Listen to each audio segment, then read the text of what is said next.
রাত্রের বাজে 4:11। তো এই সময় আমি রাত্রে আর কি খাওয়া দাওয়া করিনি মিলের। তো আমার খুব খিদা পাইলো, প্রচুর খিদা পাইলো। তো সন্ধ্যার দিকে নানার খাইছিলাম, নানার চাপ খাইছিলাম, বাট তখন খিদা লাগে নাই, বাট এখন খুব খিদা লাগছে। তো 11টায়, 4:11 বাজছে রাত্রের। তো দেখতেছি যে রান্নাবান্না খালা করছে, ভুনা খিচুড়ি করছে। তো আমি গিয়ে একটু পানির জল অ্যাড করে এটাকে পাতলা খিচুড়ি বানিয়ে দিলাম, এবং ডিম ছিল, দেখতেছি এক্সট্রা 2টা ডিম পড়ে আছে। তো ভাবলাম যে না, নষ্ট না করি খাবারগুলা, একটু নিয়া টিয়া খাইতে বসলাম। তো এই হচ্ছে অবস্থা।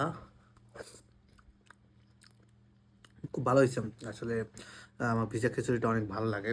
তো সেই জন্যই ভাবলাম যে না, একটু খাওয়া দাওয়া শুরু করে দেই, একটু দেখি কি অবস্থা। সাথে সাথে যদি গোপাল ভাঁড় না হয় তাহলে কি আর হয়? চলেন আমরা গোপাল ভাঁড় লাগাই দেই। আসলে খাওয়ার সাথে সাথে গোপাল ভাঁড় যদি না থাকে তাহলে আর কি খাওয়াটা যাবে না।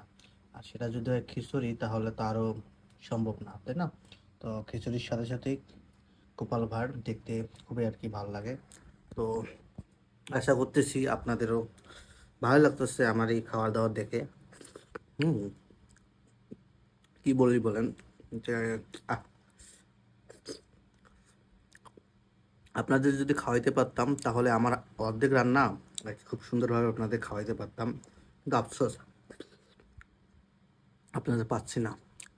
তো আপনারা দেখতেই থাকুন, এই সাথে আমি গোপাল ভাঁড় দেখি আর খাওয়া দাওয়া করি। তো একশের খাইতে ধরছি, তো খাওয়া দাওয়া শেষ করি।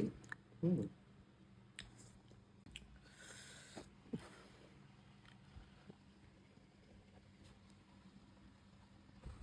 তো খাইতে খাইতে একটা জিনিস মনে হলো যে না, কিছু লঙ্কা মানে মরিচ নিতে হইতো, তাহলে আর কি খাওয়াটা আরও ভালো হইতো।